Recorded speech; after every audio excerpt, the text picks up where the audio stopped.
नमस्कार. आपली संस्कृती आपला इतिहास ही व्याख्यानमाला आता जवळजवळ समाप्तीच्या दिशेला आलेली आहे, समाप्तीच्या जवळ आलेली आहे. अवघी 4-5 व्याख्यान आता शिल्लक आहे. एकूण 60 व्याख्यानांच्या या व्याख्यान मालिकेतलं आजचं पुष्प गुंफणार आहेत सांगलीचे रहिवासी असलेले, मराठ्यांच्या इतिहासाची आवड असलेले, महाराष्ट्राच्या इतिहासाची आवड असलेले, किल्ले, मंदिरे, समाधीस्थळे यांचा अभ्यास आणि संशोधन केलेले श्री प्रवीणचंद्र भोसले. प्रवीणजी मूळचे सांगलीचे रहिवासी आहेत. आपल्या महाराष्ट्रामध्ये विशेषतः इसवी सन 1600 ते 1818 हा जवळपास 200-225 वर्षांचा काळ हा मराठा काळ म्हणून ओळखला जातो. मराठ्यांनी फार मोठ्या प्रमाणात या काळामध्ये हिंदू संस्कृतीसाठी, हिंदू समाजासाठी, हिंदू धर्मासाठी त्याग आणि बलिदान दिलेलं आहे. लक्षावधी मराठ्यांनी या काळात असंख्य त्रास, हाल अपेष्टा सहन करून शिवाजी महाराजांना हिंदवी स्वराज्याच्या स्थापनेत तर मदत केलीच, पण त्यानंतर त्या स्वराज्याचं साम्राज्यात रूपांतर सुद्धा करताना त्यांनी दिलेलं योगदान हे फार मोलाचं योगदान आहे. अशा पद्धतीने या आपल्या स्वराज्यासाठी आणि साम्राज्यासाठी किंवा त्याच्या संवर्धनासाठी, संरक्षणासाठी प्राण वेचलेल्या मराठेशाहीतील वीरांची समाधीस्थळं भारतभर अनेक ठिकाणी विखुरलेली आहे. कारण मराठे फार मोठ्या प्रमाणात भारताच्या भूभागावर आपलं राज्य करत होते आणि त्या ठिकाणी स्वाभाविकरित्या त्यांनी तिथे प्राणार्पण केल्यामुळे, बलिदान दिल्यामुळे किंवा तिथे त्यांनी केलेला पराक्रम आणि त्यानंतर त्यांचा तिथेच निधन झाल्यामुळे अशी समाधीस्थळं सगळीकडे विखुरलेली आपल्याला दिसतात. तर या समाधीस्थळांची उत्पत्ती, त्याची पूर्व परंपरा, त्याचं ऐतिहासिक मोल, त्या समाधीस्थळांचे वेगवेगळे प्रकार किंवा त्यांच्या बांधकामामधले बदल, जीर्णोद्धार, अशा सगळ्या विषयाची छायाचित्रासह आज आपल्याला प्रवीणजी माहिती देणार आहेत. प्रवीणजींनी BE सिव्हिल इंजिनिअरिंग केल्यानंतर इतिहास विषयाची आवड असल्यामुळे त्यांनी इतिहास विषय घेऊन MA देखील केलंय. महाराष्ट्राबाहेरील अनेक किल्ले, ठाणी, राजवाडे, लेणी, मंदिरं याचा त्यांनी सखोल अभ्यास केलाय. त्यासाठी प्रवीणजींनी आजवर सुमारे 2 लाख किलोमीटर पेक्षा अधिक हा मोटरसायकलवरनं प्रवास केलाय. मराठ्यांचे 250हून अधिक किल्ले आणि सुमारे 1500 समाधीस्थळांना भेटी देऊन त्याचा त्यांनी अभ्यास केलाय. जवळपास 2 लाखहून अधिक छायाचित्रांचा सुद्धा प्रवीणजींनी संग्रह केलाय. यामध्ये म्हणजे मंदिरे किंवा वाडे, विहिरी, घाट किंवा थोर पुरुषांची हस्ताक्षर, चित्र, नाणी किंवा शिक्के अशा सगळ्या गोष्टींचं त्यांनी संशोधन केलेलं आहे. प्रवीणजींनी एक दूरदर्शन प्रदर्शन असं सुद्धा निर्माण केलंय आणि आजवर 100हून अधिक ठिकाणी त्यांनी हे प्रदर्शन भरवलंय आणि त्याला जवळजवळ आजपर्यंत 5 लाखाहून अधिक नागरिकांनी भेटी दिलेल्या आहेत. तेव्हा या सगळ्या याच्यामध्ये विद्यार्थी देखील मोठ्या प्रमाणात आहेत. तेव्हा या सगळ्या तरुण पिढीला सुद्धा या निमित्तानं या मराठेशाहीच्या वीरांच्या समाधीस्थळांची माहिती ही होत असते. प्रवीणजींनी लेखन देखील केलेलं आहे. त्याच्यामध्ये मराठ्यांची धारातीर्थे हा त्यांचा प्रसिद्ध ग्रंथ आपल्यापैकी अनेकांना माहिती आहे. त्याबरोबर दूरदर्शन पुस्तकमाला किंवा प्रतापगडचं जीर्णोद्धार कार्य अशा विषयांवर देखील त्यांनी पुस्तकांचं लेखन केलेलं आहे. त्याचबरोबर विविध वर्तमानपत्र आणि मासिकांमधनही प्रवीणजींचे लेख प्रकाशित होत असतात. तर असे बहुआयामी व्यक्तिमत्व असलेले प्रवीणजी आज आपल्या समोर विषय मांडणार आहेत, मराठेशाहीतील वीरांची समाधीस्थळे. या विषयामध्ये, या व्याख्यानामध्ये ते आपल्या समोर प्रेझेंटेशन देखील सादर करणार आहेत. अनेक ऐतिहासिक वीरांची समाधीस्थळं हे या निमित्तानं आज आपल्याला ते दाखवणार आहेत, त्याचं प्रेझेंटेशन सादर करणार आहेत. या निमित्तानं प्रवीणजी हे व्याख्यान सादर करायला या ठिकाणी आले, यासाठी श्री शिवाजी रायगड स्मारक मंडळातर्फे मी त्यांचं स्वागत करतो. तसंच या व्याख्यानासाठी त्यांनी खूप तयारी करून आज त्याचं सादरीकरण ते करतायत, यासाठी त्यांचे आभार देखील मानतो आणि त्यांनी आपल्या व्याख्यानाला प्रारंभ करावा अशी त्यांना विनंती करतो. धन्यवाद. नमस्कार, मी प्रवीण भोसले. श्री शिवाजी रायगड स्मारक समितीच्या शतकोत्तर रौप्य महोत्सवी वर्ष आणि ज्येष्ठ इतिहास संशोधक आणि अभ्यासक गुरुवर्य आदरणीय श्री पांडुरंग बलकवडे सर यांच्या षष्टब्दी पूर्तीच्या औचित्यानं आयोजित केल्या गेलेल्या या व्याख्यानमालेत आजवर अनेक नामवंत अभ्यासकांनी खूप वेगवेगळ्या प्रकारची माहिती देऊन आपल्या ज्ञानात मोठी भर घातलेली आहे.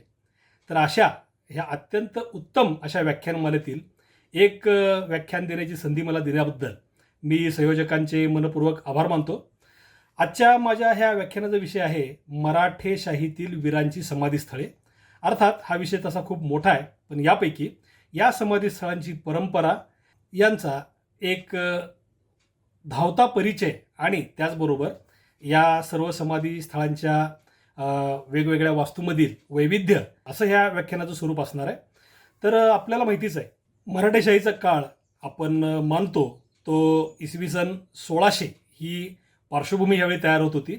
इसवी सन 1600 ते 1818 मध्ये इंग्रजांनी मराठेशाही नष्ट करण्यापर्यंत आणि त्यानंतर झालेलं 1857चं स्वातंत्र्य युद्ध आणि त्यापुढेही 1870-80 सालापर्यंत ब्रिटिशांच्या जुलमी सत्तेविरुद्ध स्वातंत्र्याचा घोष करून लढणारे सशस्त्र क्रांतिकारक, इथंपर्यंत हा मराठेशाहीच्या वीरांच्या इतिहासाचा जो काळ आहे तो इथंपर्यंत आपण सहज मानू शकतो.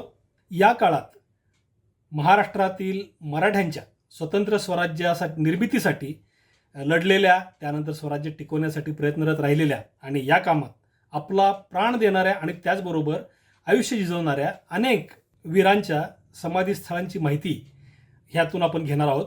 खरं तर समाधीस्थानांच्या ह्या विषयामध्ये काही मूलभूत संकल्पना स्पष्ट झाल्याशिवाय आपल्याला या समाधीस्थानांच्या बद्दल जी काही आपण मूलभूत माहिती म्हणतो ती प्राप्त होऊ शकणार नाही.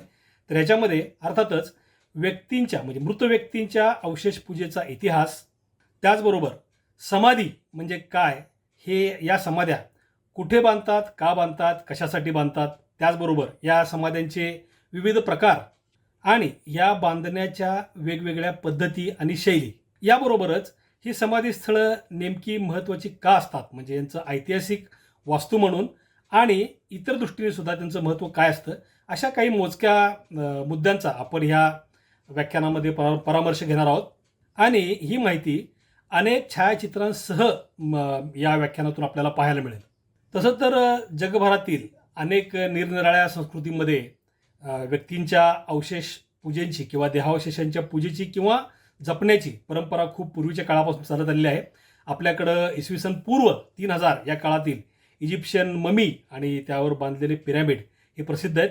त्याचबरोबर चिनी संस्कृती, मायन संस्कृती, मेसोपोटेमियन संस्कृती, ग्रीक संस्कृती यामध्ये देखील व्यक्तीचे अवशेष किंवा त्याचा देह हे थडग्यामध्ये पुरून त्या पद्धतीनं ती अवशेष पूजेची म्हणा किंवा मृतदेह जपण्याची आणि एकंदरच अंत्यसंस्काराची ही पद्धत होती. यानंतर पहिल्या शतकात स्थापन झालेला ख्रिश्चन धर्म आणि त्यानंतर खूप काळानं 7व्या शतकात अस्तित्वात आलेला मुस्लिम धर्म, यामध्ये तर व्यक्ती मेल्यानंतर तिला पुरण्याची, दफन करून थडगं बांधण्याची प्रथा आहे, हे आपल्या सर्वांना माहितीच आहे. हिंदू धर्मामध्ये आणि इतर ह्या धर्मामध्ये असलेला महत्त्वाचा फरक म्हणजे हिंदू धर्मामध्ये दहनाची प्रथा आहे आणि इथंच थोडंसं अवशेष पूजेबद्दल किंवा मृतदेह जपण्याबद्दलच्या पद्धतीमध्ये इतर धर्मांच्या आणि हिंदू धर्मांच्या पद्धतीमध्ये फरक पडतो.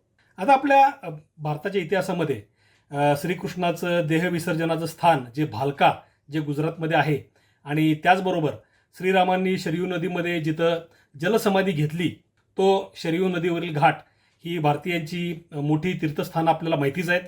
भारतातील सर्वात प्राचीन देहावशेष म्हणले तर ते म्हणजे सांचीच्या स्तूपामध्ये मिळालेले भगवान गौतम बुद्ध आणि त्यांच्या शिष्यांच्या अस्थींचे अवशेष जे दगडी पेट्यामध्ये त्या स्तूपामध्ये वर ठेवलेले होते.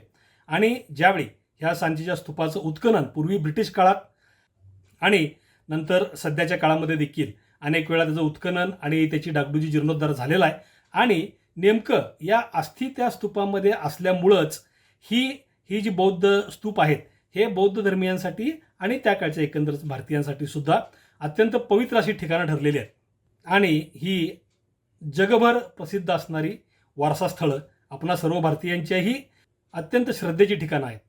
बौद्ध धर्मात दहनानंतर थोड्या अस्थी पेटीमध्ये ठेवून स्तूप बांधून त्यामध्ये ही अस्थिपेटिका ठेवायची पद्धत होती.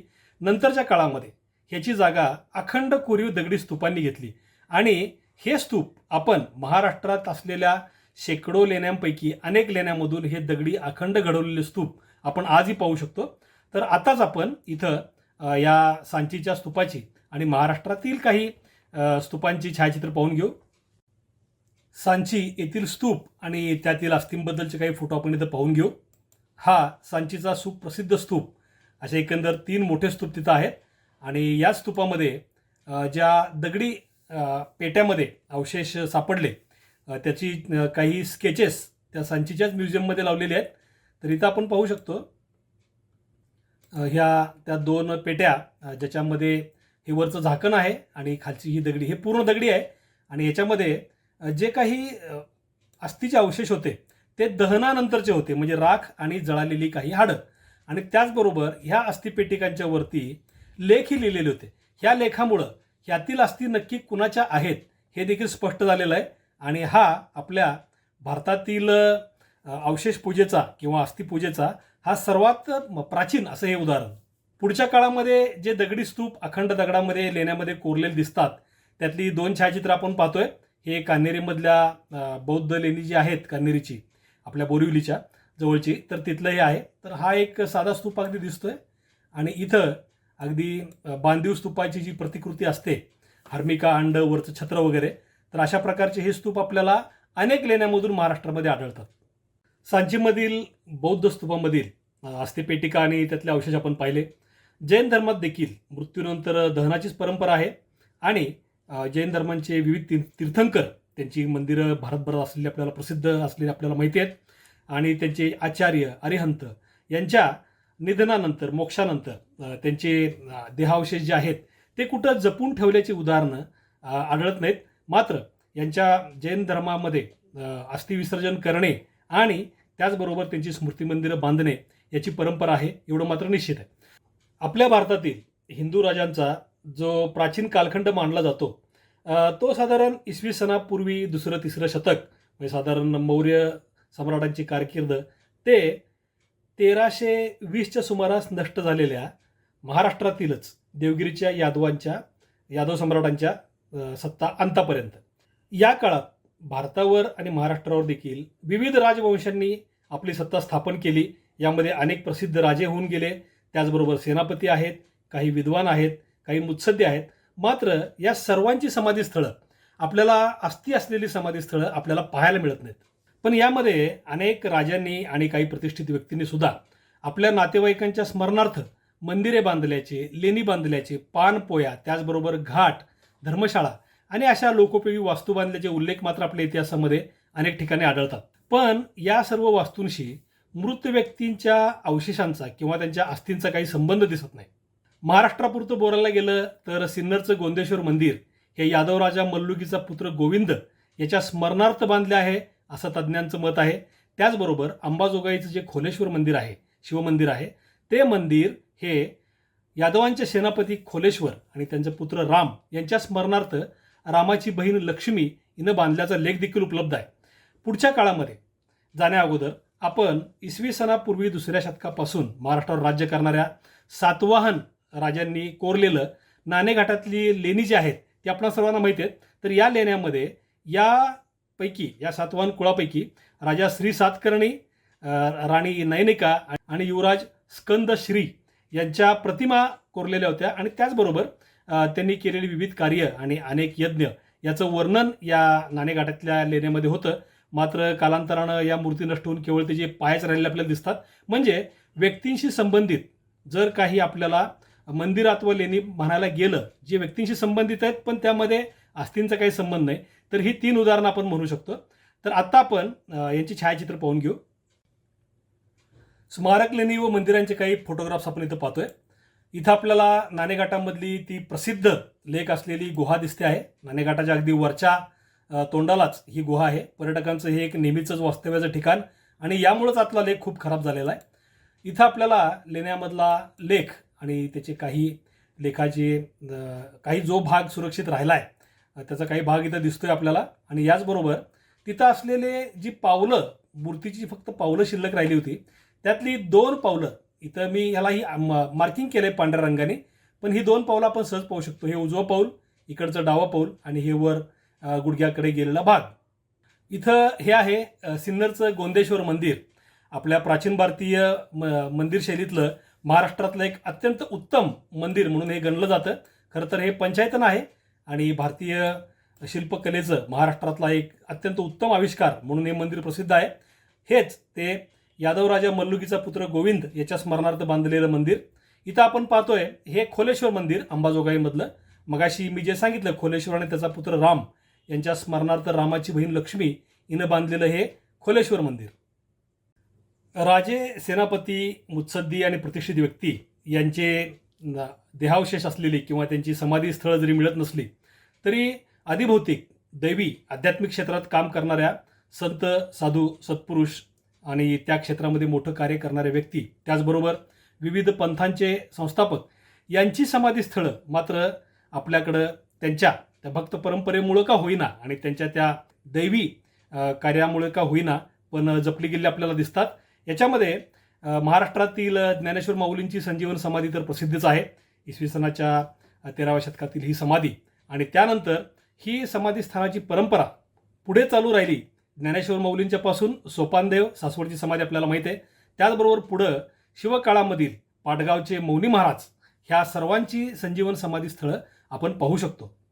संजीवन समाधी म्हणजे आपलं अवतार कार्य पूर्ण करण्यासाठी किंवा आपलं आता कार्य पूर्ण झालंय असा निश्चय झाल्यानंतर ती व्यक्ती एखाद्या बंदिस्त दालनामध्ये, शक्यतो तळघरामध्ये जमिनीखाली स्वतःला बंद करून घेते आणि त्यानंतर त्या म्हणजे आतमध्येच त्या व्यक्तीचं देहावसान होतं. आणि ह्या संजीवन समाधी ही जिवंत समाधी म्हणून देखील ओळखली जाते आणि ह्यांची बांधण्याची एक विशिष्ट पद्धत पूर्वीपासून प्रचलित आहे, ती आपण छायाचित्रामध्ये पाहणार आहे. म्हणजे प्रत्यक्ष व्यक्तीचा देहावशेष, देह किंवा त्याचे अवशेष असलेल्या समाध्यामधलं सगळ्यात जुनं उदाहरण आपल्याकडे आहे ते महाराष्ट्रापुरतं बोलायचं झालं तर ते म्हणजे ज्ञानेश्वर माऊलींचं. आणि भारतभरामध्ये अशी शेकडो उदाहरणं आहेत आणि त्याचबरोबर आत्ता सध्याच्या आधुनिक काळात सुद्धा अनेक पंथातील व्यक्ती जिवंत समाधी घेतल्याची बातमी आपल्याला कुठून ना कुठून कळतच असते. तर आपल्या या विषयाच्या अनुषंगानं आपण संजीवन समाध्यांचे फोटो यासाठी पाहूया की ह्या समाध्यांच्या बांधकामाची पद्धत कशी असायची. संजीवन अथवा जिवंत समाधी किंवा सत्पुरुषांची समाधी स्थळे याची काही छायाचित्र आपण पाहून घेऊ. इथं आपल्याला दिसते ही ज्ञानेश्वर माऊलींची आळंदीमधली समाधी. हिच्या बांधकामाची पद्धत पहा. खालपासून वरपर्यंत पिरॅमिड सारखे टप्प्याटप्प्यांनी वर गेलेली समाधी आहे. समाधीवरती अर्थातच पादुका आहेत. आणि तशीच दुसरी एक समाधी, सोपानदेवांची समाधी, ही सासवडमधली समाधी प्रसिद्ध आहे, सोपान महाराजांची. ही समाधी देखील आपण पाहू शकता की टप्प्याटप्प्यांनी वर गेलेली आहे, एखाद्या पिरॅमिडसारखी चौकोनी वर निमुळती होत गेलेली, मात्र टप्प्याटप्प्याने. आणि त्याचबरोबर इथं आहे ही शिवाजी महाराजांनी दक्षिण दिग्विजयाला जाताना ज्यांचं दर्शन घेतलं होतं त्या पाटगावच्या मौनी महाराज यांची समाधी. ही पण समाधी आपण पाहिली तर ही पिरॅमिडप्रमाणे खालून वर टप्प्याटप्प्याने वर गेली आहे. म्हणजे अशा प्रकारे ह्या समाध्या बांधायची पद्धत ही या व्यक्तींच्या इतकीच जुनी आहे हे आपण निश्चित सांगू शकतो. इथं आपण पाहतोय धावडशीच्या ब्रह्मेंद्र स्वामींची समाधी. हे छत्रपती शाहू महाराजांच्या काळातील एक प्रसिद्ध साधू पुरुष होते आणि यांची समाधी जी आहे ती धावडशीमध्ये आहे. इथं आपल्याला समाधीची चौकट दिसते. पुढं काच असल्यामुळे फोटो स्पष्ट नाहीये. मात्र ही देखील समाधी एखाद्या संजीवन समाधीप्रमाणे ही बांधलेली आहे. खरं तर ह्यांनी संजीवन समाधी घेतलेली नव्हती, यांचा नैसर्गिक मृत्यू झाला होता. मात्र हे सत्पुरुष जरी मृत झाले तरी जिवंतच असतात अशा अर्थानं का होईना, पण वरची समाधी स्थळं संजीवन समाधीप्रमाणे बांधायची एक जी प्रथा पडली होती त्याला अनुसरून हे समाधी स्थळ आपल्याला असं दिसतं. रामदास स्वामींची सज्जनगडावरतील समाधी ही देखील अशीच याच पद्धतीनं 2 टप्प्यांची आहे. मात्र म्हणजे 2 पायऱ्यांच्या टप्प्याची आहे. इसवी सन पूर्व 2ऱ्या-3ऱ्या शतकापासून ते थेट 14व्या शतकापर्यंत महाराष्ट्रावर अनेक राजसत्तांनी राज्य केलं. सातवाहन, चालुक्य, राष्ट्रकूट, शिलाहार, कदंब, यादव अशी अनेक राजवंश महाराष्ट्रामध्ये नांदून गेले. मात्र या इतक्या मोठ्या कालखंडातील या सर्व राजांच्या पैकी किंवा या सम्राटांच्या पैकी कुणाचीही देहावशेषासह किंवा अस्थींसह असलेली समाधी स्थळं आपल्याला आढळत नाहीत महाराष्ट्रामध्ये. आणि त्याचबरोबर इथं आणखीन एक गोष्ट लक्षात घेतली पाहिजे ती म्हणजे गोंदेश्वर मंदिर आणि खोलेश्वर मंदिर यासारखी आणखीन काही मंदिरं महाराष्ट्रामध्ये या राजांच्या स्मरणार्थ बांधली गेली होती का? तर ह्याला असं आहे की ज्यावेळी आपला महाराष्ट्रामध्ये मुख्यत्वे शिवमंदिर आपल्याला आढळतात आपल्याला माहिती आहे. आणि भगवान शंकराला आपण शिव, महादेव, ईश्वर या नावाने ओळखतो आणि कुठल्याही शिवमंदिराला आपण सर्रास ईश्वर हा प्रत्यय लावतो. आता खोलेश्वरमध्ये खोलेश्वराचं नाव आहे, त्याचबरोबर ईश्वर म्हणजे शिवाचं नाव आहे. गोंदेश्वर गोविंदाचं नाव आहे, त्याचबरोबर शिवाचं नाव म्हणून ईश्वर आहे. तर ईश्वर प्रत्यय लागलेली मंदिरं ही शिवमंदिरं असतात. पण त्याचबरोबर ही केवळ शिवाच्या स्मरणार्थ असतात असं नाही, तर कित्येकदा व्यक्तींच्या स्मरणार्थ देखील ही मंदिरं असू शकतात. आणि अशी मंदिरं जी व्यक्तींच्या स्मरणार्थ त्यांच्या नावानं ओळखली जाणारी मंदिरं आहेत ती नंतरच्या काळामध्ये ही व्यक्तींची स्मृती मंदिरं आहेत हे विसरून केवळ शिवमंदिरं म्हणून प्रचलित झाली असावीत असा एक अंदाज आहे. आणि हे सर्व विस्मरण व्हायला एक महत्त्वाचं कारण घडलं ते म्हणजे महाराष्ट्रावर झालेली उत्तरेतील मुस्लिम राज्यसत्तांचे आक्रमण. यांच्या आक्रमणामुळं हिंदूंच्या हातून राज्यसत्ता तर गेलीच, त्याचबरोबर हिंदू पद्धतीच्या शिल्पशैली, मंदिरशैली आणि इतर ज्या काही वास्तूंचं बांधकाम होतं ते देखील पूर्णपणे थांबलं. ते ह्या साधारण इसवी सनाच्या 14व्या शतकाच्या पूर्वार्धापासूनच. त्याच्यामुळं आपल्याला या कालखंडातील राजांची स्मृती मंदिरच काय, पण 1350च्या नंतरची प्राचीन शैलीमध्ये बांधलेली मंदिरं 1350च्या नंतर ज्यांचं बांधकाम आहे किंवा इसवी सनाच्या 14व्या शतकाच्या मध्यापासून पुढं अशा आपल्याला महाराष्ट्रामध्ये न आढळण्याचं कारण सुलतानी सत्तांचा महाराष्ट्रावर बसलेला पगडा. उत्तर भारतात प्रथम आपली सत्ता बळकट करून नंतर महाराष्ट्रावरती हल्ले करून महाराष्ट्र आणि दख्खनचा जो भाग आहे तो आपल्या सत्तेखाली आणणाऱ्या या मुस्लिम सत्तांच्या विजयामुळं हिंदूंच्या हातून राजसत्ता गेली, मंदिर निर्माण थांबलं आणि इथून पुढं थेट मराठेशाही स्थिर होईपर्यंत म्हणजे छत्रपती शाहू महाराजांच्या कारकिर्दीपर्यंत आपल्याला मोठी भव्य आणि प्राचीन शिल्पकृतीने युक्त मंदिरं दिसत नाहीत. कारण मंदिर निर्माण थांबलं, त्याचबरोबर आपली ही प्राचीन भारतीय किंवा महाराष्ट्रापुरतं पाहायला गेलं तर जसं आपलं कोपेश्वर मंदिर आहे केंद्रापूरचं, महालक्ष्मीचे मंदिर आहे कोल्हापूरचं, मार्कंड्याची मंदिरं प्रसिद्ध आहेत. अशा पद्धतीची अत्यंत उत्कृष्ट शिल्पकला असलेली मंदिरं या 1350च्या काळानंतर निर्माण झाली नाहीत. आणि ही जी एकदा शिल्पकला ही जी थांबली ती थांबलीच. म्हणजे महाराष्ट्रावर ह्या 14व्या शतकानंतर जी काही इस्लामी सत्तांची राजवट चालू झाली त्याच्यामध्ये परधर्मीयांच्या मंदिरांचा, प्रार्थनास्थळांचा, त्यांच्या श्रद्धास्थानांचा विध्वंस करणं हे धार्मिक कर्तव्य मानणाऱ्या या मुस्लिम सत्तांच्या तावडीतून हिंदूंची मंदिरं आणि काही प्राचीन स्मृतीस्थळं सुद्धा पाडली गेली. याची अनेक उदाहरणं आपल्या महाराष्ट्राच्या आणि भारताच्या इतिहासामध्ये देखील आहेत. आणि वास्तुरचनेच्या क्षेत्रात आता दिसू लागली ती ह्या इस्लामी सत्ताधीशांची, त्यांच्या नातेवाईकांची, त्याचबरोबर प्रतिष्ठित मुस्लिम व्यक्तींची कबरी, दर्गे, मोठमोठे मशिदी आणि त्याचबरोबर सराया अशी मुस्लिम राजसत्तेच्या आधारानं निर्माण झालेली ही विविध वास्तू आपल्याला महाराष्ट्रामध्ये यानंतर जागोजागी आढळू लागल्यात. आतापर्यंत आपण उच्चपदस्थ सम्राट, व्यक्ती आणि प्रतिष्ठित आणि महत्त्वाच्या व्यक्ती यांच्या समाधीस्थानांच्या बद्दल पाहिलं की यांची समाधीस्थानं आपल्याला मिळत नाहीत. मात्र ही परिस्थिती सामान्य व्यक्तींच्या बाबतीमध्ये नव्हती, कारण ह्यांची स्मृतीस्थळं किंवा ह्यांची स्मृतिशिल्प त्यांच्या ऐपतीप्रमाणे आणि त्यांच्या प्रादेशिक महत्त्वाप्रमाणे छोट्या आकाराची असल्यामुळं आपल्याला एक हा जो धागा आहे स्मृतिशिलांचा, स्मृती मंदिरांचा किंवा वीरशिल्पांचा, तो आपल्याला आढळतो तो वीरगळ आणि सतीशिल्पामधून. ही सर्वसामान्य लोकांमधील असामान्य पराक्रम करणाऱ्या, कर्तृत्व गाजवणाऱ्या किंवा असामान्य एखाद्या कृतीनं ठरलेल्या व्यक्तींची ही स्मृतिशिल्प म्हणायला हवीत. आणि हीच स्मृतिशिल्प किंवा वीरगळ आणि सतीशिळा आपल्याला महाराष्ट्रातील प्राचीन मंदिरांच्या अवशेषांच्या सोबत आवर्जून आढळतात. वीरगळ म्हणजे वीराचं शिल्प, कल्लू हा कन्नड शब्द, तो कल आणि त्यानंतर आपल्याकडे येताना वीरकळचं वीरगळ, तर हे वीराचं शिल्प. आणि सतीशिळा म्हणजे सतीचं शिल्प, सती गेलेल्या स्त्रीचं शिल्प, असा याचा अर्थ आहे. एखाद्या युद्धात गावाच्या रक्षणार्थ किंवा आपल्या गुराढोरांच्या रक्षणार्थ शत्रूंशी किंवा हिंस्त्र प्राण्यांशी लढताना जो वीर वीरगती पावायचा म्हणजे मरण पावायचा, त्या वीराचं शिल्प आवर्जून उभं केलं जायचं. त्याचबरोबर सती जाण्याला एक प्रचंड असं धार्मिक महत्त्व होतं. म्हणजे सती जाणे हा स्त्रीचा सर्वोच्च त्याग मानला जातो आणि आपल्या धार्मिक परंपरेमध्ये त्या सती जाण्याला खूप मोठं महत्त्व त्या काळी होतं. म्हणजे जशी वीरांची वीरशिल्प तशी सतींची सतीशिल्प. युद्धात येणारा मृत्यू हा सर्वश्रेष्ठ आणि सती जाणं हा सर्वोच्च त्याग, या धार्मिक परंपरेतून निर्माण झालेले हे वीरगळ आणि सतीशिळा आपल्याला प्राचीन मंदिरांच्या जोडीनं आणि त्याचबरोबर नंतरच्या काळात ही मंदिरांच्या बरोबर आपल्याला ही आवर्जून त्या मंदिराच्या परिसरामध्ये ठेवलेली आपण पाहू शकतो. आणि यांच्या धार्मिक महत्त्वामुळं हे वीरगळ आणि सतीशिळा त्या काळापासूनच पूजले जात होते. आजही अनेक ठिकाणी आपल्याला ह्या सतीशिळा आणि वीरगळ अजूनही त्यांची पूजा चालू असलेली आपल्याला दिसते. साधारण इसवी सनाच्या 5व्या शतकापासून ते 14व्या शतकापर्यंतची ही वीरगळ आणि सतीशिळा आपल्या महाराष्ट्रामध्ये तरी आढळून आलेली आहेत. वीरगळाची साधारण रचना अशी असते, एक उभा पाट्यासारखा उभा दगड आणि त्याच्यामध्ये 3, 4 किंवा 5 कप्पे. एका कप्प्यामध्ये वीर धारातीर्थी पडलेलं शिल्प असतं, त्याच्यावरती त्या वीराचा युद्धप्रसंग असतो, त्यामध्ये तो शत्रूंशी किंवा हिंस्त्र प्राण्यांशी लढतोय हे दाखवलेलं असतं. हातामध्ये विविध शस्त्र असतात. कित्येकदा हा वीर पायी असतो, कित्येकदा अश्वारूढ सुद्धा असतो. काही गजारूढ वीर असलेली ही शिल्प वीरगळ महाराष्ट्रामध्ये आढळलेले आहेत. आणि ह्याच्यानंतर वरच्या कप्प्यामध्ये त्या वीराचं स्वर्गारोहण असतं. म्हणजे त्या वीराला स्वर्गामध्ये तो चाललाय, काही अप्सरा त्याला घेऊन चालल्यात अशा अर्थानं. त्याच्यावरच्या कप्प्यामध्ये हा वीर स्वर्गाच्या म्हणण्यापेक्षा शिवलोकाला पोचल्याचं, कारण शिव हे संपूर्ण महाराष्ट्राचं दैवत.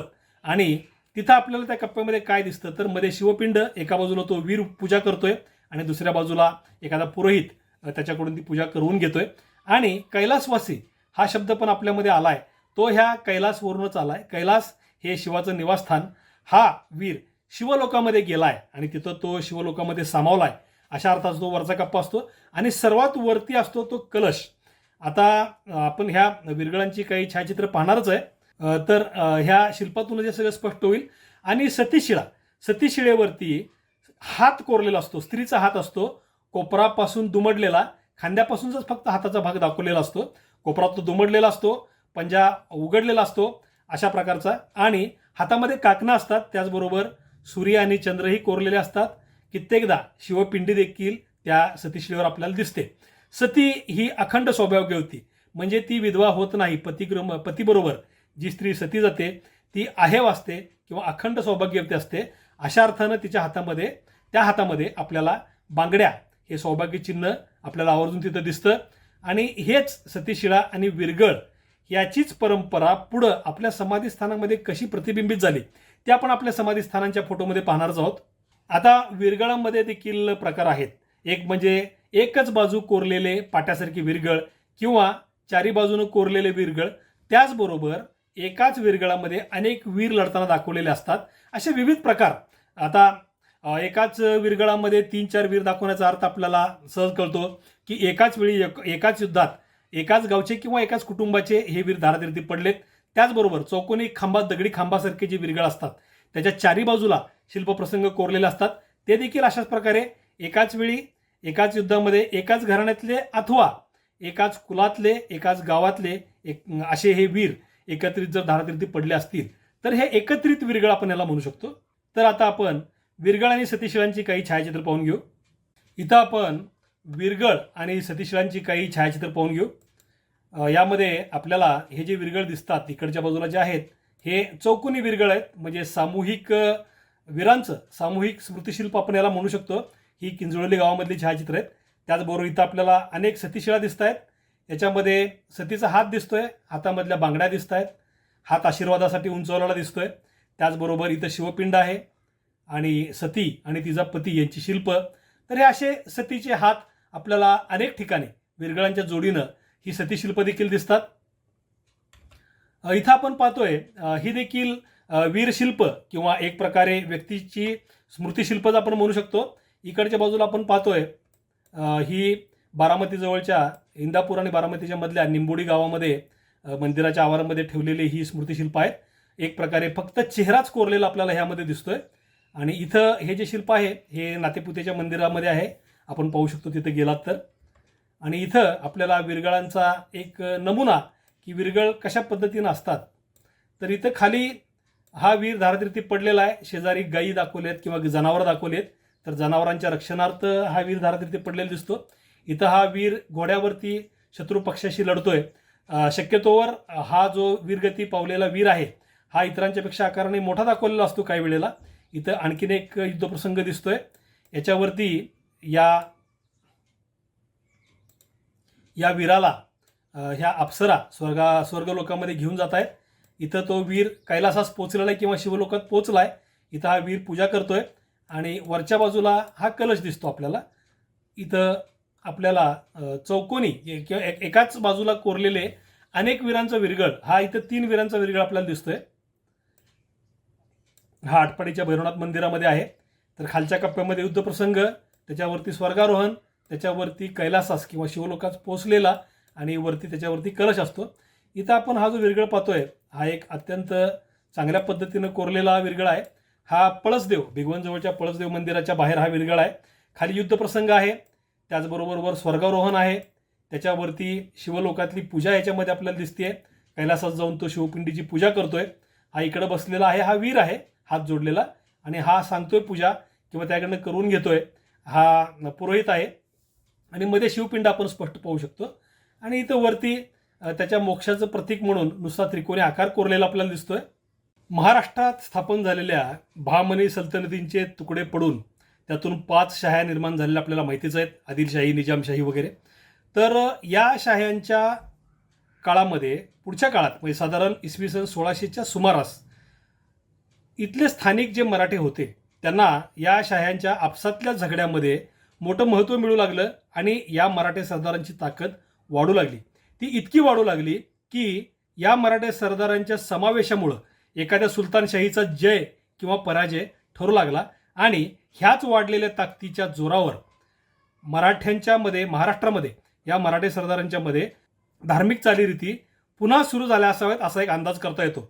कारण नेमकं महाराष्ट्राचा इतिहास त्या काळामध्ये घडवणाऱ्या भोसले, जाधव आणि निंबाळकर, वेरूळचे भोसले, सिंदखेडचे जाधवराव आणि फलटणचे निंबाळकर या 3 घराण्यातील मुख्य पुरुषांच्या समाध्या याच आपल्या महाराष्ट्रामधल्या सर्वात जुनी समाधी स्थळं म्हणून यांचा उल्लेख करावा लागतो. शिवरायांचे आजोबा मालोजीराजे भोसले, त्याचबरोबर फलटणचे वनंगपाळ निंबाळकर आणि सिंदखेडचे राजे लखुजीराव जाधवराव या 3 व्यक्तींची समाधीस्थानं आपल्या महाराष्ट्राच्या इतिहासामधील सर्वात जुनी समाधीस्थळं आहेत.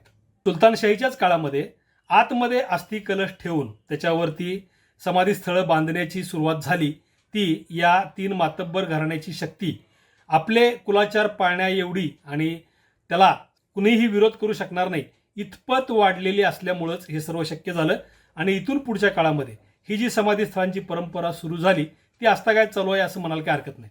इसवी सन 1650 ते 1818 आणि त्यापुढं 1857चं युद्ध आणि 1870-80च्या सुमारास इंग्रजांच्या विरुद्ध झालेले लढे इथंपर्यंतचा काळ आणि या काळातील या मराठाशाहीमधील किंवा मराठा स्वराज्यामधील किंवा आपल्या महाराष्ट्रामधील पराक्रमी वीरांचा, सरदारांचा, मुत्सद्द्यांचा जो काही हा काळ आहे त्यातील या व्यक्तींच्या समाधीस्थळांचा आढावा आता आपण घेणार आहोत.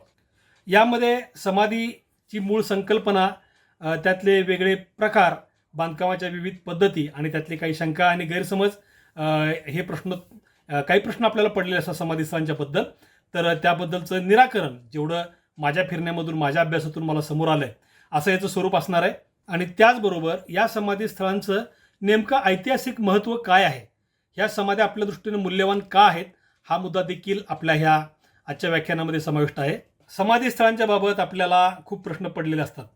समाधी म्हणजे काय, अस्थी म्हणजे काय, ते कुणाच्या बांधतात समाध्या, त्या कुठे असतात, कशा असतात, आणि हा कुलाचार एकंदर कशा पद्धतीनं अनेक घराण्यांमध्ये पाळला जातो, अशा अनेक प्रश्न आपल्याला असतात.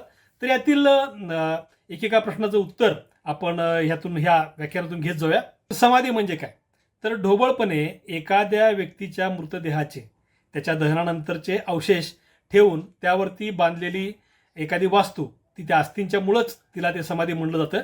खरं तर समाधी हा शब्द संजीवन समाधीला, म्हणजे योग मार्गातली जी समाधी असते तिचा संदर्भ सत्पुरुषांच्या जिवंत समाध्यांना लावून त्या सत्पुरुषांच्या साधुपुरुषांच्या समाध्यांना समाधी हा शब्द जो प्रचलित झाला, तोच शब्द पुढं आपल्या म्हणजे इतर सामान्य किंवा मर्त्य आपण ज्यांना म्हणतो, म्हणजे साधू सत्पुरुष सोडून असे जे इतर व्यक्ती आहेत त्यांच्या पण समाध्यांना समाधी हा शब्द आता रूढ झालेला आहे. आणि याला पर्यायी शब्द आहेत. समाध्याला वृंदावन म्हणलं जातं, थडं म्हणलं जातं, थडगे म्हणलं जातं, समाधी मंदिर काही ठिकाणी म्हणतात, काही ठिकाणी स्मृती मंदिर म्हणतात, काही ठिकाणी घुमटी म्हणलं जातं, काही ठिकाणी याला छत्री म्हणलं जातं. तर असे वेगवेगळे शब्द समाध्यांसाठी प्रचलित आहेत. आता छत्री म्हणलं आपल्याला कळतंच की खांबावरती तोललेलं छत असेल तर ते छत्रीसारखं दिसतं, म्हणून तशा प्रकारच्या समाध्यांना छत्री म्हणलं जातं. घुमटी म्हणजे छोटा घुमट आणि घुमट म्हणजे मोठा घुमट. अर्थात हे आपल्या मराठीमधले हे जे शब्द आहेत हे आपल्या परिचयाचे आपल्या सर्वांना आहेतच. आणि थडगे हा शब्द ख्रिश्चन आणि मुस्लिम धर्मातील त्यांच्या दफनस्थळांना लावला जातो, हे आपल्या सर्वांना माहितीच आहे. आता ह्या समाध्या कुणाच्या बांधल्या जातात, तर समाध्या बांधल्या जातात राजांच्या, त्यांच्या मोठमोठ्या सरदारांच्या, कर्तबगार, प्रतिष्ठित आणि धनवान व्यक्तींच्या, त्याचबरोबर साधुपुरुषांच्या, सत्पुरुषांच्या, विविध पंथाच्या संस्थापकांच्या बांधल्या जातात. त्याचबरोबर एखाद्या धनवान आणि अत्यंत दानशूर व्यक्तीचं देखील समाधीस्थळ आपण बांधलेलं पाहू शकतो. त्याचबरोबर विरगळ आणि सतीशिळा म्हणजे युद्धात धारातीर्थी पडलेले वीर आणि सती गेलेल्या स्त्रिया यांची समाधीस्थळं निश्चित बांधली जातात. त्याचबरोबर एखाद्या घराण्याचा उत्कर्ष एखाद्या व्यक्तीमुळे झाला असेल तर त्याच्याप्रती कृतज्ञता म्हणून त्या व्यक्तीचं समाधीस्थळ बांधलं जातं. त्याचबरोबर एखाद्या घराण्याचा मूळ पुरुष की ज्याच्यापासून त्या घराण्याची सुरुवातच झालेली असते त्या मूळ पुरुषाची समाधी बांधली जाते. आणि एखाद्याच घटनेनं प्रसिद्धीस आलेला वीर किंवा व्यक्ती आणि एखादी महत्त्वाची घटना घडायला कारणीभूत ठरलेली व्यक्ती यांची देखील समाधीस्थळं असतात. अर्थात ही समाधीस्थळं त्या त्या घराण्याच्या किंवा बांधणाऱ्या व्यक्तींच्या ऐपतीप्रमाणे, त्यांच्या स्थानाप्रमाणे आणि त्यांच्या निवडीप्रमाणे वेगवेगळ्या प्रकारानं बांधले जातात. म्हणजे यामध्ये अगदी सर्वसामान्य लोक ज्यांचं काही कर्तृत्व इतिहासात बदल घडवण्यासारखं किंवा महत्त्वपूर्ण नाही आहे अशा व्यक्तींची देखील समाधीस्थळं बांधली जातात. आता या समाध्या नक्की बांधतात का आणि त्या पूजनीय का असतात, तर अत्यंत महत्त्वाच्या अशा या व्यक्तींच्या बद्दलचा आदर, त्यांच्याबद्दलची कृतज्ञता व्यक्त करण्याबरोबरच त्यांची स्मृती जपण्यासाठी या समाध्या बांधल्या जातात. त्याचबरोबर धार्मिक परंपरेमध्ये पितृपूजेची परंपरा आपल्याला हिंदू धर्मातली माहिती आहे. आपल्या मृत पितरांच्या त्यांच्या श्राद्धाच्या दिवशी आपण त्यांची पूजा करतो, नैवेद्य वगैरे ही प्रथा आपल्यामध्ये चालू आहे. तर आपल्या घराण्याचे कुलाचार आणि पूर्वीची पूजेची जी परंपरा आहे ती चालू ठेवण्यासाठी देखील या समाध्या आवश्यक असतात. कारण ह्या व्यक्तींची त्या घराण्यामध्ये ह्या व्यक्तींचं महत्त्व मोठं असतं. आणि या अस्थींच्या निमित्तानं त्या व्यक्तींचे भौतिक अवशेष जपले जातात, त्याचबरोबर स्मृती जपली जाते आणि त्यांचा पराक्रम किंवा कर्तबगारी जी असेल ते पुढच्या पिढ्यापर्यंत पुढं जायला ही समाधीस्थळं देखील उपयुक्त ठरतात. कारण ही समाधीस्थळं बांधलेली असल्यामुळं अनेक काळ टिकतात हे आपल्याला माहितीच आहे. आणि या समाध्या पूजनीय असण्याचं मुख्य कारण आतमध्ये त्या व्यक्तीच्या अस्थी असतात. हे भौतिक अवशेष त्या व्यक्तीचे असल्यामुळंच या समाध्या पूजनीय ठरलेल्या असतात. आपण समाधीची पूजा करतो त्यावेळी त्या समाधीच्या दगडाची किंवा वास्तूची पूजा करत नसतो, तर त्याच्यामध्ये असलेल्या त्या महान व्यक्तीच्या अस्थिरूपी अवशेषांच्या निमित्तानं आपण त्या व्यक्तीच्या स्मृतीची पूजा करत असतो. त्यामुळं समाधीमध्ये असलेला अस्थिकलश हा अत्यंत मौल्यवान, महत्त्वाचा आणि पवित्र असा घटक असतो, हे विसरून चालणार नाही. ह्या समाध्या बांधण्याची एक सर्वसाधारण पद्धत आहे, ती म्हणजे दहनानंतर अस्थि विसर्जन आपण करतो त्यावेळी काही अस्थी पवित्र तीर्थस्थळी जाऊन विसर्जित करण्यासाठी वेगळ्या काढल्या जातात, छोट्याशा तांब्याच्या भांड्यामध्ये, कलशामध्ये वगैरे. आणि काही अस्थी ह्या समाधीस्थळ बांधण्यासाठी राखून ठेवल्या जातात. ज्यावेळी शक्य होईल समाधीस्थळ बांधणं तत्काळ असेल किंवा काही काळानं असेल तर हा अस्थि कलश हा खापरी असतो, तसा धातूचाही असतो. तो आतमध्ये ठेवून जमिनीमध्ये पुरून किंवा चौथऱ्यामध्ये ठेवून त्याच्यावरती ही समाधीस्थळं बांधली जातात. आता ह्या समाध्या बांधतात कुठं, तर ह्याला निश्चित असा काही नियम नाहीये, पण राहत्या गावी समाध्या बांधायची पद्धत आपल्याकडे आहेच. एखाद्या व्यक्तीचं समाधीस्थळ त्याच्या शेतामध्येही असू शकतं. त्याचबरोबर गावामधील जर एखादं शिवमंदिर असेल तर शिवमंदिराच्या परिसरात देखील अशी समाधीस्थळं बांधली जातात. त्याचबरोबर गावातील इतर जी मंदिरं आहेत, आपल्याकडं भैरवनाथाची मंदिरं, भवानी मातेची मंदिरं गावोगावी आढळतात. अशा प्रसिद्ध आणि महत्त्वाच्या मंदिराच्या शेजारी देखील समाधीस्थळं बांधली जातात. त्याचबरोबर काही घराण्यांची खाजगी स्मशानभूमी असते, त्या घराण्यातील फक्त व्यक्तींसाठी, अशी पण उदाहरणं आपल्याकडे आहेत. त्या ठिकाणी त्यांची समाधीस्थळं बांधली जातात. आणि प्राचीन जे मंदिर असतात त्या परिसरातली, जी काळाच्या ओघात पण टिकून राहिलेली असतात, पंचकृषीमधली मंदिरं, अशा ठिकाणी देखील आवर्जून समाधीस्थळं बांधली जातात. आता जलस्थानं जी असतात, म्हणजे तलाव, ओढे, नद्या, घाट, अशा ठिकाणी जिथं पाण्याचा संबंध आहे त्या ठिकाणी देखील समाधीस्थळं बांधली जातात. नद्यांच्या संगमावर पवित्र क्षेत्र असल्यामुळं अर्थातच समाधीस्थळं आढळतात. त्याचबरोबर जर शक्य असेल तर एखाद्या व्यक्तीच्या प्रत्यक्ष मृत्यूस्थळी किंवा दहनस्थळी सुद्धा समाधीस्थळं बांधली जातात. आणि ही समाधीस्थळं किंवा ही स्मृतीस्थळं मंदिरांच्या किंवा पवित्र ठिकाणांच्या पाशी बांधण्याचं मुख्य कारण असं की त्या मंदिरातील दैवतेच्या पूजेबरोबरच या समाधीस्थानांची पूजा करणं देखील सोपं पडतं आणि एकाच वेळी या दोन्ही पूजा होऊन जातात. त्यामुळं आपल्याला शक्यतो समाधीस्थळं ही एखाद्या पवित्र ठिकाणी बांधलेली आपल्याला आढळून येतात. समाध्याचे मुख्य व्यक्तिमत्वाप्रमाणे 2 प्रकार पडतात. ते आपण मगाशी पाहिलेच आहेत.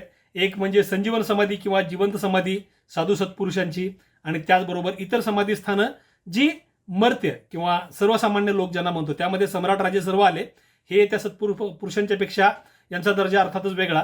यांची समाधीस्थानं हे मुख्य 2 प्रकार. आता ह्या समाधीस्थळावरची जी शिल्प असतात किंवा जी प्रतीकं असतात, प्रतीक शिल्प म्हणूया आपण, ती कुठली असतात नेमकी, तर आपल्याला पहिल्यापासून आपल्याला जे आढळलेलं आहे ते असं की एखादा गोल दगड चेहऱ्याचं प्रतीक म्हणून एखादा गोल दगड किंवा जेमतेम त्याला नाक डोळे कोरलेलं फक्त मुंडक्याचा वरचा भाग, शिर म्हणजे ज्याला आपण म्हणतो ते, आणि त्या अनुषंगानं दगडी तांदळा, अर्थात हा तांदळा ओबडधोबडी असू शकतो किंवा उभट त्रिकोणी असू शकतो, त्याचबरोबर दंड गोलाकृती आडवा लांबट असू शकतो आणि चौकोनी देखील असू शकतो. हा एक प्रकार झाला. दुसरा प्रकार आहे तो वीर शिल्पाचा. ह्याच्यामध्ये थेट वीरच दगडी पाट्यावरती किंवा शिळेवरती कोरलेला असतो. तो अर्थात हातामध्ये हत्यारं, कुठलं ना कुठलं शस्त्र त्यानं धारण केलेलं असतं आणि हा पायी असू शकतो किंवा अश्वरूढी असतो. हे विरगळावरच्याच वीर शिल्पाचं पुढं आपल्या समाधीस्थळामध्ये आलेलं एक तेच प्रतीक कशा पद्धतीनं आपण पुढं वापरलं ते आपल्या आता पुढच्या छायाचित्रामध्ये आपल्याला ते दिसेलच. त्याचबरोबर सती शिल्प, ते तर आपण पाहिलंच. सती शिळांची ही परंपरा फार पुढच्या काळापर्यंत, म्हणजे अगदी मराठेशाहीच्या अस्तापर्यंत सती शिळा त्याच पद्धतीनं कोरल्याची आपल्याकडे उदाहरणं आहेत. सर्रास आपण याला सतीचा हात म्हणून ओळखतो. त्याचबरोबर शिवपिंड, विरगळामध्ये जी शिवपिंड आपल्याला दिसते, व्यक्ती कैलासवासी झाली किंवा कैलासलोकी गेली, शिवलोकी गेली, अशा अर्थानं पण शिवपिंड असते किंवा भगवान शंकराला आपण स्मशानाचा देव देखील म्हणतो, या अर्थानं देखील या शिवपिंडीला महत्त्व असतं. त्यानंतर संजीवन समाध्यावरच्या पादुका, ह्या केवळ संजीवन समाध्यांना नव्हे तर इतर ठिकाणी देखील या पादुका वापरल्या गेल्याची उदाहरणं आहेत. ती छायाचित्रातून आपण पुढे पाहणार आहे. पुढचा प्रकार म्हणजे वृंदावन, तुळशी वृंदावन. वृंदावन म्हटलं की आपल्या डोळ्यासमोर तुळशी वृंदावन येतं, पण आपल्यामध्ये ऐतिहासिक कागदपत्रामध्ये समाधीस्थळांना ते भले वृंदावनासारखं दिसत नसेल तरी पण त्याला वृंदावन म्हणल्याचे कागदोपत्री उल्लेख आहेत. म्हणजे समाध्यांना हे जे बांधलं जायचं ते वृंदावन तुळशी वृंदावनाप्रमाणेही असायचं आणि वेगळ्या आकाराचंही असायचं. तर ही वृंदावन पद्धतीची समाधी. आणि त्यानंतर अर्थातच समाधी शिळा, चौकोनी विरगळ जे आपण पाहिले मगाच्या छायाचित्रामध्ये चारी बाजूनी कोरलेले, याची आठवण करून देणाऱ्या ह्या समाधी शिळा ह्या मात्र इतक्या प्रचंड प्रमाणामध्ये आढळतात आणि त्यामध्ये इतकं मोठं वैविध्य आहे की ह्या समाधी शिळा, स्मारक शिळा किंवा स्मृतिशिळा ह्या आपल्या या पश्चिम महाराष्ट्र आणि कोकणाच्या भागामध्ये तर खूप मोठ्या प्रमाणामध्ये आढळतात. म्हणजे एकंदर सांगायला गेलं तर विरगळावरील आणि सतीशिल्पावरील वीरशिल्प, त्याचबरोबर चेहऱ्याची शिल्प जी मगाशी आपण पाहिली केवळ चेहरा शिल्प, ते तांदळा रूपानं, त्यानंतर सतीशिल्प, शिवपिंड, पादुका, वृंदावन आणि हे स्मारक शिळा किंवा समाधीशिळा चौकोनी उभट आकाराच्या, ही सर्व आपल्या ह्या मराठ्यांच्या समाधीस्थळांच्या बांधकामामध्ये दिसतात आणि हे विविध प्रकार आपण अनेक ठिकाणी पाहू शकतो. आता विरगळावरचा जो वरचा कलश असतो त्याला तो वीर मोक्षाला गेला अशा अर्थानं मोक्षाचं प्रतीक म्हणून कलश मानलं जातं. त्याचबरोबर हा कळस त्या शिल्पकृतीचा मंदिराप्रमाणे अगदी वरचा भाग अशा अर्थानंही तो आपण कळस मंदिराच्या कळसाप्रमाणे मानू शकतो. पण याच्यामध्ये जे काही विरगळावरती वर कोरलेले कळस आहेत ते मंदिराचे कळस असण्यापेक्षा पूर्ण कलश म्हणजे एखादा तांब्या, आपण नेहमी आपल्या धार्मिक कार्यक्रमाला वापरतो तांब्या, आणि वरती पानं ठेवून त्यावरती आपण श्रीफल म्हणजे नारळ ठेवतो, तो जो आकार आहे तो ह्याला असतो. आणि हे आपल्या हिंदू संस्कृतीमध्ये पूर्ण कलश म्हणून याला ओळखलं जातं. म्हणजे आयुष्याचं साफल्य किंवा संपूर्णत्व, पूर्ण आयुष्याचं जे काही कार्य आहे ते पूर्ण झाल्याच्या अर्थानं हा पूर्ण कलश अनेक मंदिरावरती पण कोरलेला आपल्याला दिसतो. तशा अर्थानं पण तो वापरला जात असावा, मात्र ह्याचा संबंध अस्थि कलशाशी लावता येत नाही. आता ही जी वेगवेगळी शिल्प सांगितली समाधीस्थळामध्ये आढळणारी, ही एकटी पण समाधीस्थळामध्ये दिसतात, त्याचबरोबर गटागटानं 1, 2 किंवा 3 एकत्रित एकाच समाधीमध्ये अशा पद्धतीने आपण पाहू शकतो. आणि आता ही प्रतीक शिल्प झाली म्हणजे समाधीवरची मुख्य शिल्प झाली. आता समाधी बांधायच्या पद्धती अगदी साधी समाधी म्हणजे जमिनीमध्ये अस्थि कलश पुरून वरती एखादा तांदळा ठेवायचा किंवा शिवपिंड ठेवायची, हा अगदी साधा प्रकार झाला. आता हा अस्थि कलश जमिनीत ठेवून त्यावरती चौकोनी कट्टा बांधणे हा एक प्रकार, आणि ह्याच्यामध्ये कित्येकदा ह्या कट्ट्यामध्ये देखील अस्थि कलश ठेवलेला असतो. आता ह्या मागचा उद्देश पूजनासाठी अस्थींचं ते महत्त्व आपल्याला माहितीच आहे. त्याचबरोबर स्थान निश्चितीसाठी देखील हे सर्व उपयोगी पडतं. अशा प्रकारचं केलेलं बांधकाम म्हणजे कायमस्वरूपीची स्थान निश्चिती होऊन जाते त्या व्यक्तीच्या समाधीस्थळाची. त्याच्यानंतर या चौथऱ्यावरती लहान घुमटी बांधणे, अगदी जेमतेम 2-3 दगड रचलेली पण घुमटी असते किंवा छोटीशी बांधली व्यवस्थित घुमटी असते. ही छोटी घुमटी, ह्याच घुमटीचा थोडा मोठा आकार वाढला की जेमतेम एक व्यक्ती आत बसून पूजा करू शकेल की ती एक प्रकारची व्यवस्थित बांधलेली घुमटी. त्याच्यानंतर वृंदावन, अर्थात हे वृंदावन थेट जमिनीवरती पण असतं किंवा चौथऱ्यावरती वृंदावन बांधलेलं देखील आढळतं. आणि ह्याच वृंदावनामध्ये दिवा लावण्यासाठी कोनाडा पण केलेला असतो. मुख्यत्वे करून घुमटी, छोटा का होईना कोनाडा किंवा घुमटी जे मगाशी आपण म्हणलो त्याच्यामध्ये दिवा विझू नये यासाठी केलेली ती सोय, आणि त्याचबरोबर आतलं शिल्प ऊन वारा पावसापासून सुरक्षित राहावं अशा अर्थानं त्याला ते एक प्रकारचं आवरण केलेलं असतं. त्याच्यावरती एक छोटंसं घर बांधलेलं असतं, कोनाडा बांधलेला असतो. आणि ह्याच्या पुढचा टप्पा म्हणजे छोटंसं मंदिर, अगदी छोटं समाधी मंदिर, ते परिपूर्ण एखाद्या परिपूर्ण मंदिराप्रमाणे भव्य समाधी मंदिर. अशा प्रकारे वेगवेगळ्या बांधकामाच्या वेगवेगळे नमुने आपल्याला या समाधीस्थळामध्ये दिसतात. अगदी साधा तांदळा जमिनीवर ठेवलेला चेहऱ्यासारखा दिसणारा गोल दगड ते परिपूर्ण मंदिर, इथंपर्यंत वेगवेगळ्या प्रकारची समाधीस्थळं आपल्या मराठी शाहीतील वीरांची आपल्याला आढळतात. छायाचित्रात आपल्याला ते समोर येणारच आहे. ही मी अगदी मूलभूत माहिती आपल्याला इथं देतोय. मुळात अस्थी सुरक्षित ठेवण्यासाठी आणि अस्थींच्या पूजनासाठी निर्माण झालेल्या ह्या वास्तू पुढच्या काळामध्ये खूप मोठ्या प्रमाणामध्ये ह्याच्यामध्ये प्रगती झालेली आपल्याला दिसते. आणि त्याचबरोबर वीरशिल्प जी आहेत, वीरशिल्प देखील पुढच्या काळामध्ये खूप चांगल्या चांगल्या पद्धतीची घडत गेलेली किंवा त्या पद्धतीने घडवलेली आपल्याला ह्या समाधीस्थानांच्या मधून दिसतात. आणि काही समाधीस्थळांच्या मध्ये आपल्याला वीरशिल्प आणि शिवपिंड किंवा पादुका आणि शिवपिंड किंवा सतीहात आणि शिवपिंड आणि पादुका असे वेगवेगळ्या प्रकारनं ह्या जोड्या आपल्याला किंवा गट आपल्याला समाधीस्थानांच्या मध्ये आढळतात. त्याचबरोबर वास्तूंच्या मध्ये सुद्धा वृंदावन आणि घुमटी एकत्र दिसते, कित्येकदा चौथरा आणि वृंदावन एकत्र दिसतं. अनेक वेगवेगळ्या पद्धतीनं कित्येकदा ही समाधीस्थळं बांधलेली आपल्याला दिसतात. आता आपण मराठी शाहीतील ह्या वीरांच्या किंवा मराठी शाहीतील एकंदर त्या काळातल्या मराठा कालखंडातल्या समाधीस्थळांची छायाचित्र पाहणार आहे. त्यापूर्वी एक गोष्ट तर नमूद करतो की ह्यापैकी अनेक समाधीस्थळं पुराव्यानिशी सिद्ध झालेली आहेत. काही संशोधकांनी त्यांच्या अभ्यासानुसार निश्चित केलेली आहेत. काही वंशजांच्या पूजेमुळं नाव घेऊन त्या समाधींची पूजा प्रत्येक श्रद्धाला करत असल्यामुळं त्या परंपरेमधून आपल्याला माहीत झालेले आहेत. काही स्थानिक लोकांच्या माहितीतून समोर आलेली आहेत, तर काहींना फक्त लोककथा हाच आधार आहे.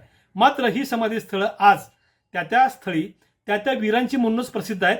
त्याच्या व्यतिरिक्त इतर ठिकाणी कुठेही वीरांची समाधीस्थळं नसल्यामुळं आपल्याला कित्येकदा लोककथामधून समोर येणारं समाधीस्थळ सुद्धा त्याच वीराचं मांडलेलं आपल्याला त्या गावोगावच्या लोकांनी मांडलेलं किंवा इतिहासातील अभ्यासक संशोधकांनी मांडलेलं आपल्याला दिसतं. तर आता आपण ह्या समाधीस्थळांची छायाचित्र पाहून घेऊ. आता आपण मराठेशाहीतील वीरांच्या समाधीस्थळांचे वेगवेगळे प्रकार आणि त्यात आढळणारं वैविध्य पाहून घेऊ. सर्वात पहिल्यांदा आपण अनगड शिळा किंवा ज्याला आपण तांदळा म्हणतो त्या प्रकारची समाधीस्थळं पाहू. इथं आपण पाहतोय हे बाजी पासलकरांचं सासवडमधलं समाधीस्थळ. इथं आपल्याला समाधीवरचं बांधलेली वास्तू दिसते, समाधी मंदिर म्हणू शकतो आपण याला. आणि इथं आतमध्ये हे आपल्याला दिसतात, हे त्यांच्या स्मृतीनिमित्त स्थापलेले तांदळा आणि ह्या तांदळाचीच पूजा केली जाते. आणि इथं पुढं आपल्याला तांदळाचं आणखीन एक उदाहरण, ही संभाजी आंग्रेंची समाधी आहे आपल्या विजयदुर्ग जवळच्या रामेश्वर मंदिराच्या परिसरात ही समाधी आहे, मागच्या बाजूला आहे. आणि ह्याचा अंतर्भाग आपण पाहाल तर एक उभट गोल दगड आणि एक चौकोनी दगड अशा प्रकारचा हे आतलं त्यांचं शिल्प. इथं आपण पाहतोय हे मांगोबा जैतापूर नावाचं गाव आहे आपल्या साताऱ्याजवळ. इथं चिटणीस घराण्यातील व्यक्ती स्त्रियांच्या रक्षणासाठी मांग समाजातील जे वीर धारातीर्थी पडले छत्रपती राजाराम महाराजांच्या काळात, त्यातील त्या मांगवीराची ही समाधी आहे. इथं आपण तांदळा पाहू शकतो, जेमतेम त्याच्यावरती चेहऱ्याचा आकार कोरलेला आपल्याला दिसतो.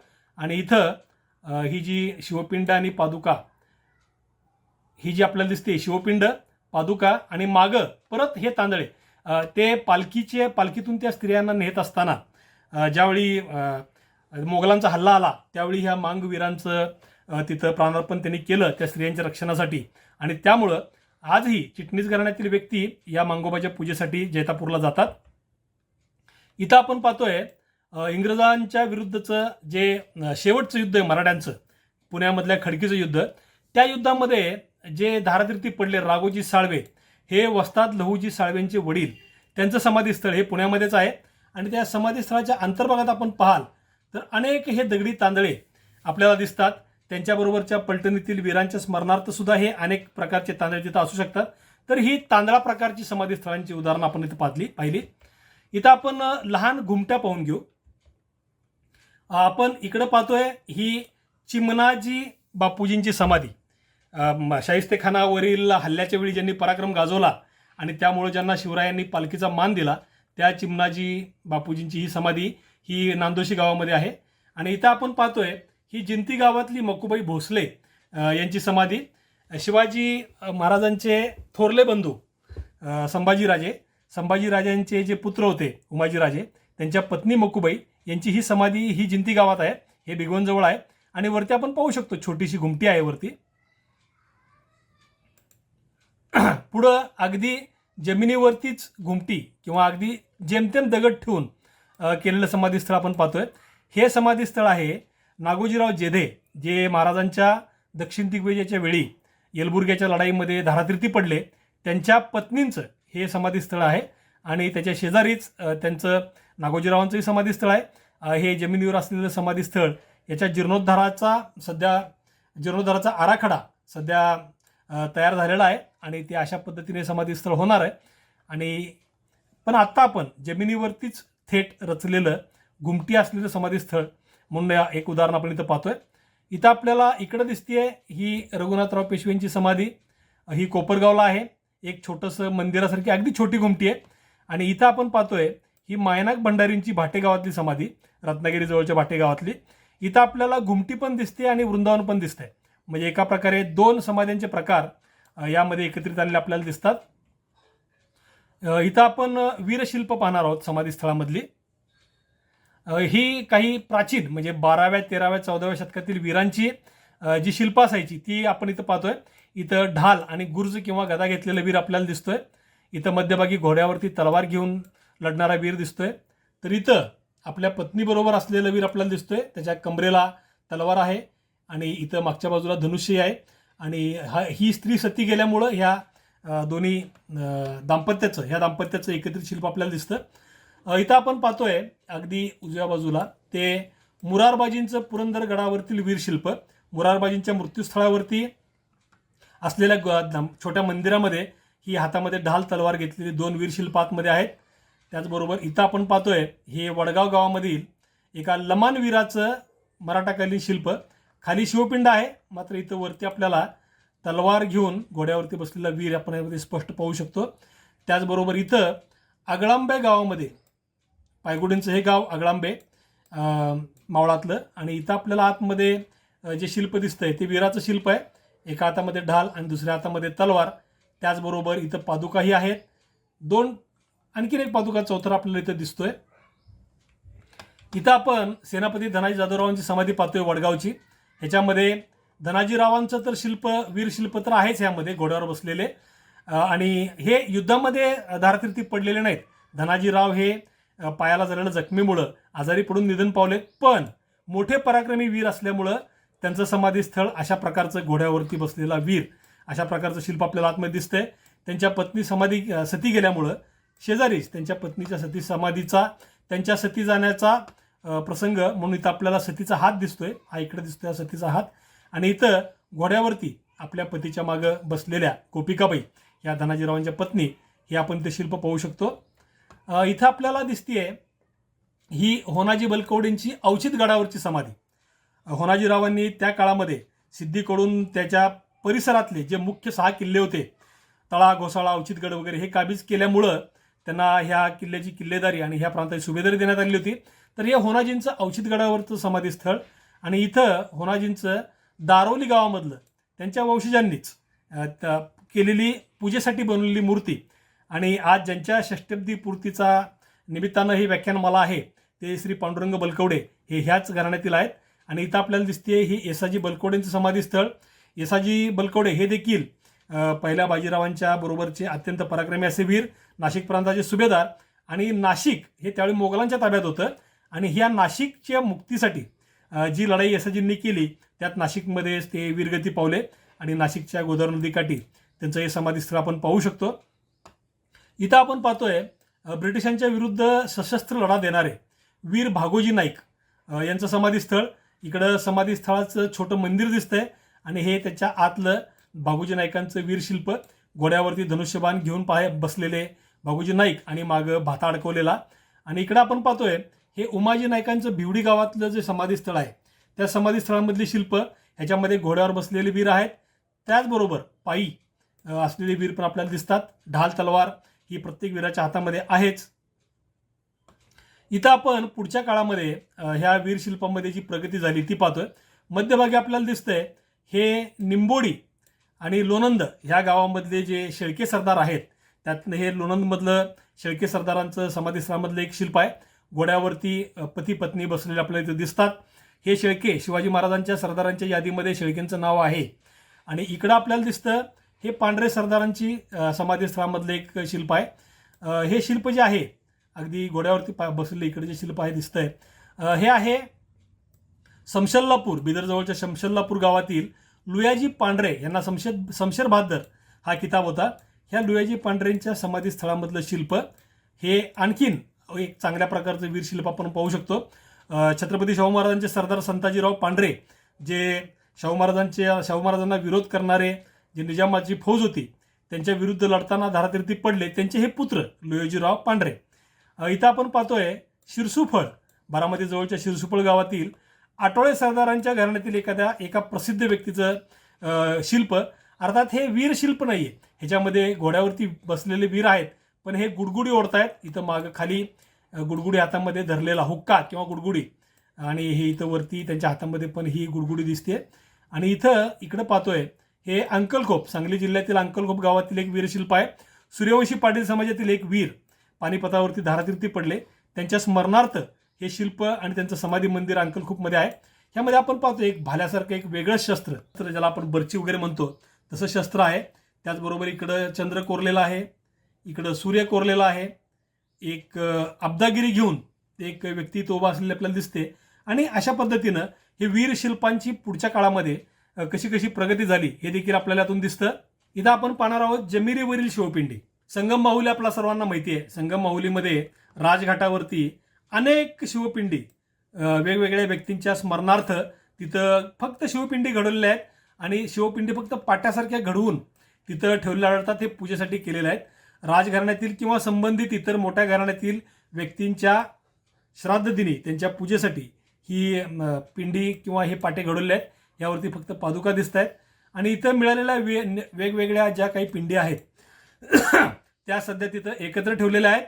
आणि ह्या सर्व शिवपिंडी त्या व्यक्तींच्या स्मरणार्थ बनवलेल्या असल्यामुळं सध्या महाराणी ताराबाई साहेब आणि महाराणी येसुबाई साहेब यांचं जे समाधीस्थळांचं जीर्णोद्धार कार्य चालू आहे त्यामध्ये ही सर्व समाधी शिळा व्यवस्थित पद्धतीने ठेवल्या जाणार आहेत.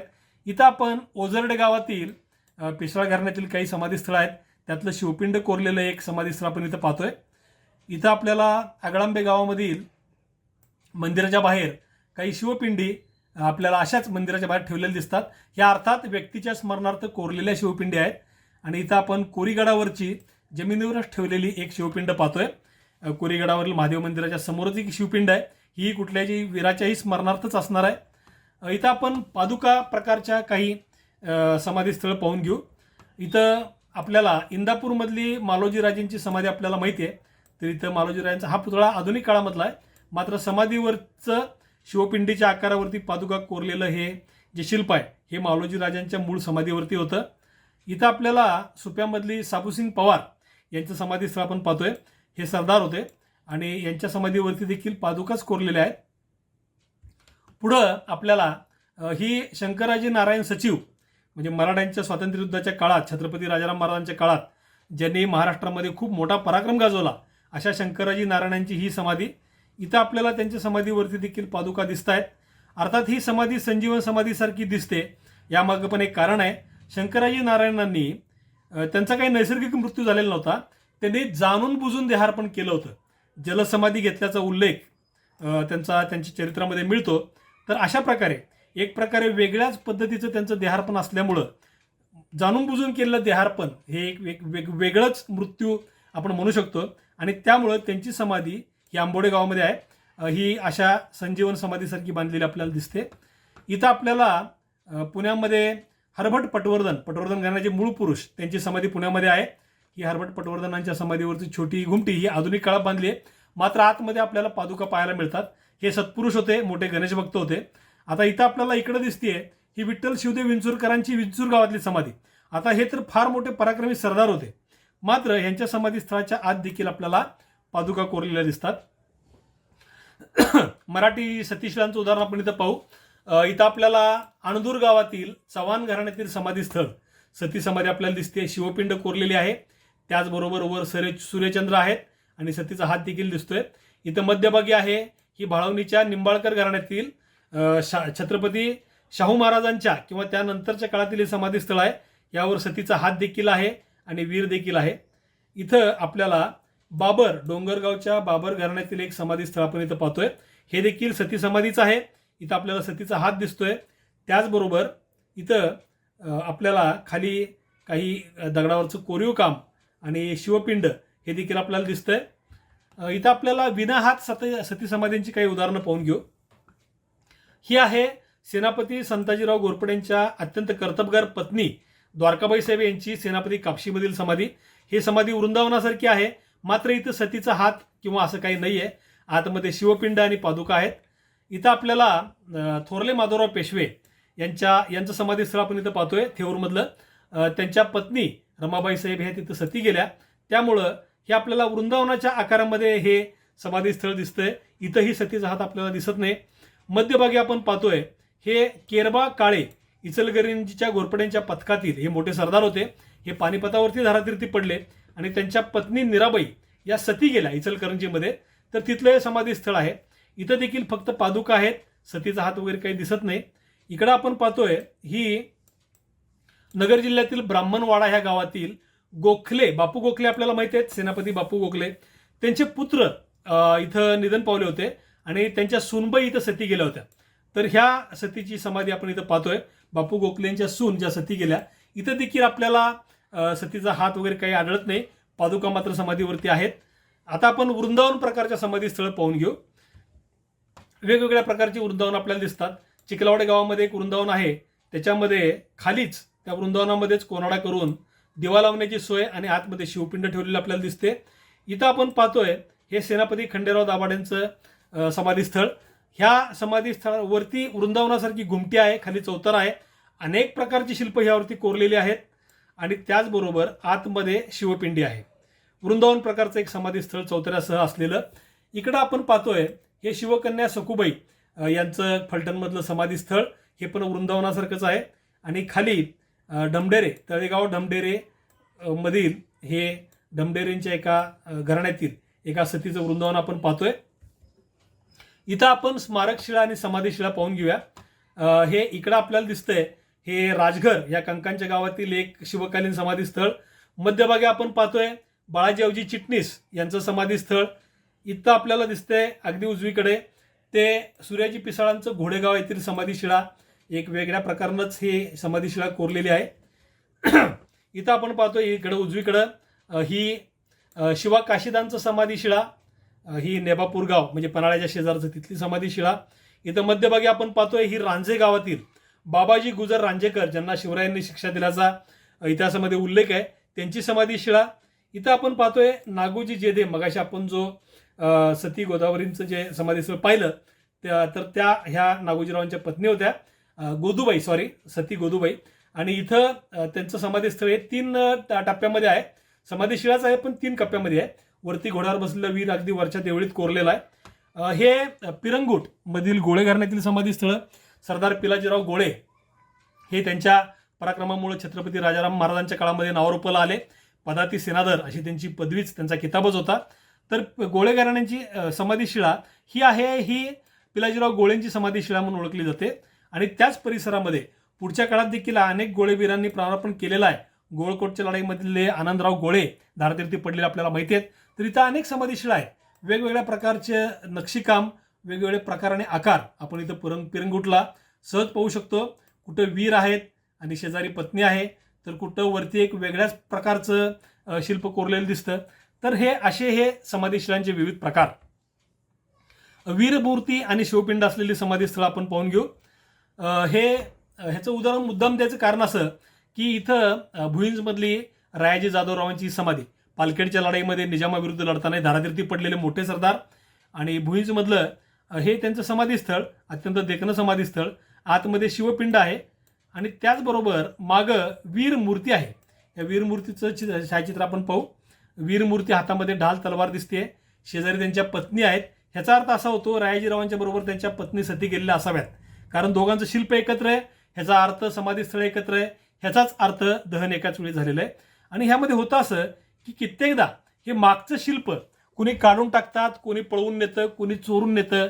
कित्येकदा भंगल्यामुळं ते बाहेर कुठंतरी टाकलं जातं आणि आतमध्ये फक्त शिवपिंड राहते. ह्यावेळी काय होतं की आतमध्ये केवळ शिवपिंड दिसल्यामुळं हे कुणाचं तरी समाधी स्थळ आहे हे लक्षात न येता हे शिवमंदिर म्हणूनच पुढं रूढ आणि प्रचलित होतं. आणि एका वीराच्या समाधी स्थळाला आपण म्हणजे आजांदा का होईना अंधारामध्ये ढकलून देतो. आता हे मोठ्या समाधीचे चौथरे आपण पाहूया. इथं आपल्याला दिसते ही नेताजी पालकरांची तामसा गावातील समाधीचा चौथरा. खूप मोठा चौथरा आहे, साधारण एक 25 फूट बाय 18-20 फुटाचा याचा आकार आहे.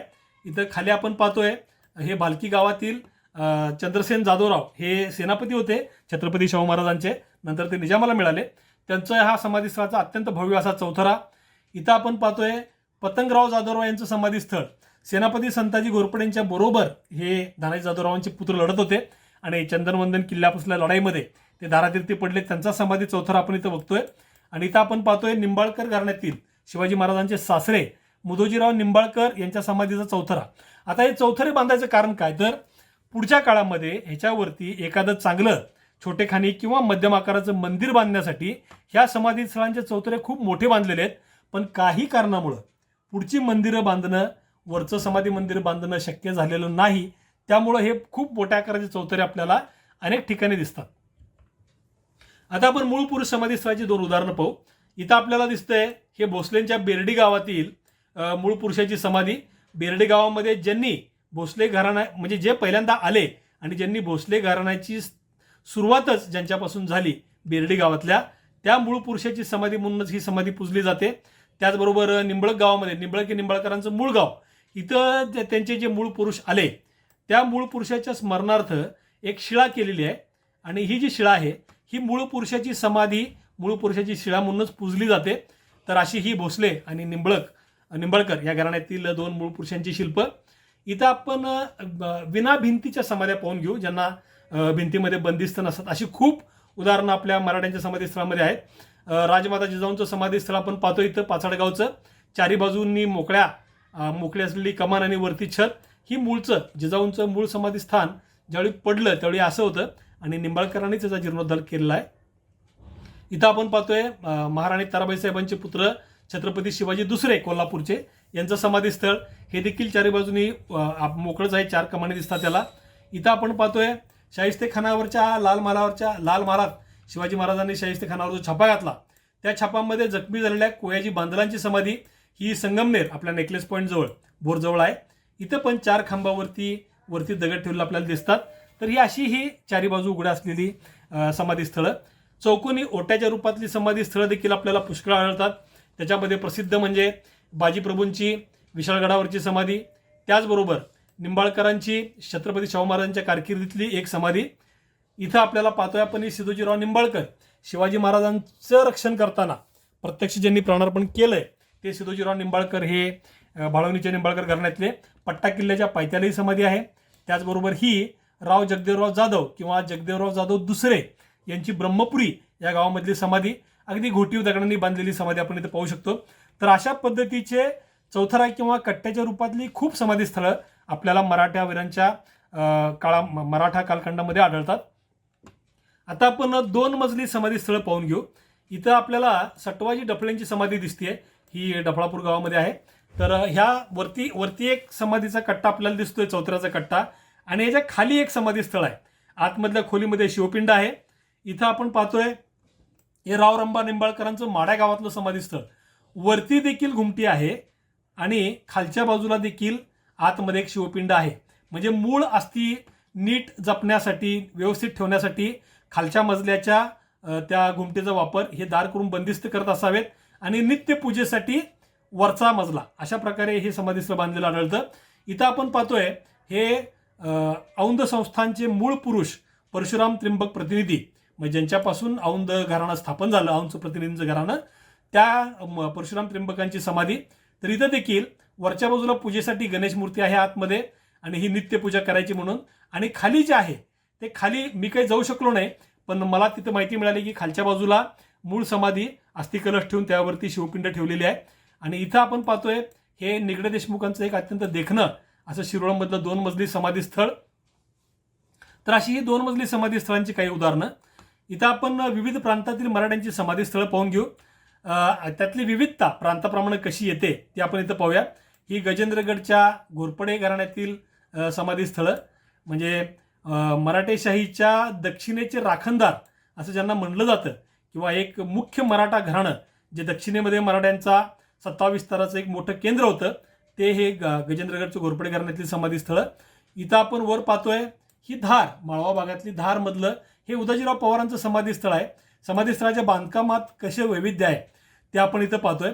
इथं मध्यभागी आहे ही पिलाजीराव गायकवाडांची समाधी, म्हणजे बडोद्याच्या गायकवाडशाहीचे संस्थापक. हे सावली नावाचं गाव आहे बडोद्यापासून जवळच, त्या गावातलं त्यांचं हे समाधीस्थळ. इकडं आपण पाहतोय ही तंजावरच्या राजे भोसले घराण्यातली समाधीस्थळं. दक्षिण भारतातील शिल्पशैलीचा समाध्यांच्या बांधकामावर कसा परिणाम झालाय हे यातून आपल्याला स्पष्टच दिसतंय. इथं आपण पाहतोय हे रघुजी भोसलेंचं समाधीस्थळ. नागपूरकर रघुजी भोसले पहिले हे ह्या घराण्यातील सर्वात प्रसिद्ध आणि सर्वात कर्तबगार असं व्यक्तिमत्व. तर हे वेगवेगळ्या प्रकारचं वैविध्य आपण यामध्ये पाहिलं. इथं आपण छत्री प्रकारची समाधीस्थळं पाहून घेऊ. ही शक्यतो उत्तर हिंदुस्थानात, माळव्यापासून वरच्या हिंदुस्थानामध्ये ही दिसतात. इथं आपल्याला जयपूरजवळ आमेर नावाचं गाव आहे, तिथं मिर्झा राजा जयसिंग आपल्याला माहिती आहे, त्याच्याच घराण्यातलं हे समाधीस्थळ इथं आहे. अगदी पूर्वीच्या पासून त्यांचे जे काही पूर्वज होऊन गेले त्या सर्वांच्या छत्र्या इथं बांधलेल्या आहेत. इथं आपण पाहतोय ही दुर्गादास राठोड, जे अकबराला घेऊन शंभूराजांच्या, छत्रपती संभाजी महाराजांच्या आश्रयाला महाराष्ट्रात आलेले दुर्गादास राठोड यांना राजपूत वीरांच्या मध्ये यांना खूप मोठा मान आहे. त्यांची छत्री ही उज्जैनमध्ये आहे. इथं आपण पाहतोय आमेरमधील समाधीस्थळं, ह्यातलं मध्यभागी जे आहे ही रामसिंगाची छत्री. मिर्झा राजा जयसिंगाचा पुत्र रामसिंग, जो महाराजांच्या आग्रा भेटीच्या वेळी सतत त्यांच्याबरोबर होता, त्या रामसिंगाची ही छत्री इथं आपण आमेरमध्ये पाहू शकतो. आणि इथं शिंदे छत्री, उज्जैनमध्ये शिंदे छत्री हा एक वेगळा भागच आहे. तिथं शिंदे घराण्यातील अनेक वीरपुरुषांची, महत्त्वाच्या व्यक्तींची समाधीस्थळं आहेत. मध्यभागी दिसतंय हे शिंदेशाहीचे संस्थापक राणोजी शिंदे यांचं समाधीस्थळ. आत्तापर्यंतच्या छायाचित्रांच्या माध्यमातून आपण समाधीस्थळ ही संकल्पना, त्याचबरोबर समाध्यांचे विविध प्रकार हे सर्व पाहिलं. आता या समाध्यांचं नेमकं ऐतिहासिक मोल काय असतं? सर्वात महत्त्वाची गोष्ट म्हणजे त्या समाध्यांमध्ये अस्थी असल्यामुळं त्या अस्थी त्या व्यक्तीचे भौतिक अवशेष असतात. प्रत्यक्ष शिवसमाधी जी आता माझ्या मागे फोटोमध्ये दिसतीये, इथं ज्यावेळी तुम्ही दर्शन घेता त्यावेळी त्यामध्ये प्रत्यक्ष शिवरायांच्या अस्थी आहेत, ही जाणीव जर तुमच्या मनात असेल तर त्या समाधीचं पावित्र्य आणि मोल तुमच्या दृष्टीनं किती प्रचंड वाढलेलं असतं हे आपल्या सर्वांना माहिती आहे. आणि असंच हेच सर्व आपल्या मराठेशाहीमधील पराक्रमी आणि कर्तबगार वीरांच्या बाबतीमध्ये हेच सगळं संपूर्णपणे सत्य आहे की प्रत्येक समाधीस्थळी त्यांचा अस्थि कलश आतमध्ये असतो. त्यामुळे भौतिक अवशेष त्या व्यक्ती त्यामध्ये आहेत. त्याचबरोबर ऐतिहासिक वस्तू आणि वास्तू म्हणून देखील याला खूप मोठं महत्त्व आहे. वेगवेगळ्या प्रकारच्या वेगवेगळ्या कालखंडातल्या समाधीस्थळांचा बांधकाम शैली आणि वास्तुरचने दृष्टीतून अभ्यास हा पण एक फार मोठा विषय आहे. त्याचबरोबर समाधीस्थळांचं एकंदर त्या घराण्याच्या दृष्टिकोनातून महत्त्व खूप मोठं असतं, कारण त्यांच्या पूर्वजांचीच ती समाधीस्थळं असल्यामुळं त्यांचे कुलाचार आणि पितृपूजेच्या परंपरेच्या दृष्टिकोनातून ती त्यांच्या बाबतीत अत्यंत महत्त्वाचे असतात धार्मिक दृष्ट्याने. त्याचबरोबर आपल्या इतिहासातले हे कर्तबगार वीर हे आपणा सर्वांसाठी प्रेरणा देणारे, अखंड वंदनीय आणि नेहमी त्यांची स्मृती बाळगावी, त्यांना नमन करावं अशा प्रकारचे असल्यामुळं आपल्याला ही समाधीस्थळं म्हणजे त्या वीर पुरुषांच्या स्मृतीला, कर्तृत्वाला वंदन करायची हक्काची ठिकाणं असतात. म्हणजे आपल्या महाराष्ट्रातील ही समाधीस्थळं सिद्ध काय करतात, कित्येकदा अगदी सर्वसामान्य लोक ज्यांना इतिहासाबद्दल जास्त आवड नसते किंवा माहिती नसते त्यांची समजूत असते की तानाजी मालुसरे ही दंतकथा आहे, बाजी प्रभू देशपांडे ही व्यक्ती म्हणजे दंतकथेतली व्यक्ती आहे, किंवा बहिर्जी नाईक हे खरोखर नव्हतेच. ही समाधीस्थळं ह्या अशा म्हणजे अगदी कमी ज्ञानावरती जे गैरसमज करून घेतात की इतिहास म्हणजे केवळ दंतकथा असेल, त्यांना प्रत्यक्ष वास्तूच्या पुराव्या रूपानं हा इतिहास खरोखर घडून गेलेला आहे आणि जिवंत हाडामासाची माणसं होती तुमच्या आमच्यासारखी हे सिद्ध करून देतात ती समाधीस्थळं. म्हणजे आपल्या महाराष्ट्राच्या प्रचंड पराक्रमी, प्रेरणादायी आणि उज्ज्वल अशा वारशांमधील ही ऐतिहासिक समाधीस्थळं, ही वारसास्थळं म्हणजे सर्वात महत्त्वाची वास्तू आहेत. सर्वात महत्त्वाच्या वास्तू आहेत. सर्वात जास्त जपणूक झाली पाहिजे तर ती ह्याच वास्तूंची झाली पाहिजे. आणि समाधीस्थळांचं संशोधन करताना किंवा त्याबद्दलची माहिती प्रसारित करताना ह्याच्यामागं मुख्य उद्देश हाच असला पाहिजे की ही समाधीस्थळं पूर्णपणे नीट चांगल्या अवस्थेमध्ये येऊन आपल्या पुढच्या पिढीकडं आपण चांगल्या परिस्थितीमध्ये, चांगल्या अवस्थेमध्ये नीट राहतील अशा पद्धतीनं सोपवण्याचं कर्तव्य आपल्या अंगावरती आहे. कारण आपल्यावर आपल्या पूर्वजांनी जे उपकार केलेत त्या उपकारातून जर आपल्याला उतराई व्हायचं असेल तर त्यांच्या समाधीस्थळांच्या माध्यमातून, त्यांच्या जीर्णोद्धाराच्या माध्यमातून त्यांचं कार्यकर्तृत्व पुढं चालवणे आणि ह्या ऐतिहासिक वास्तू जपणे हे एवढं जरी केलं तरी त्यांच्या आपल्यावर जे प्रचंड उपकार आहेत, डोंगराळ उपकार आहेत, त्यातून थोड्या अंशानं उतराई झाल्यासारखं होईल असं मला वाटतं. आज या व्याख्यानमालेच्या निमित्तानं श्री शिवाजी रायगड स्मारक समिती संयोजकांनी मला ह्या समाधीस्थळाच्या विषयावरती अगदी मूलभूत माहिती देऊन समाधीस्थळं, त्यांचा परिचय, त्यांचे प्रकार, त्यांची परंपरा याबद्दल एक जागृतीच्या दृष्टिकोनातून म्हणा जे काही सांगता येईल ते सांगण्याची संधी त्यांनी मला दिली. त्याबद्दल श्री शिवाजी रायगड स्मारक समितीच्या संयोजकांचे मी मनोमन आभार मानतो. आणि ह्याचबरोबर ह्या भागामध्ये आपण समाधीस्थळांचा पूर्ण काय आढावा घेऊ शकलो नाही. समाधीस्थळांचा विषय हा खूप मोठा आहे, आणखीन खूप विषय याच्यामध्ये अंतर्भूत आहेत. पण आजच्या या सेशनमधून समाधीस्थळ म्हणजे काय आणि मराठ्यांच्या समाधीस्थळातले विविध प्रकार इथंपर्यंत जरी आपल्यापर्यंत पोहोचले असतील तरी मी ते ह्या व्याख्यानाचं यशच समजेन. आणि पुन्हा एकदा श्री शिवाजी रायगड स्मारक समितीच्या संयोजकांचे मनपूर्वक आभार. जय शिवराय, जय महाराष्ट्र धर्म.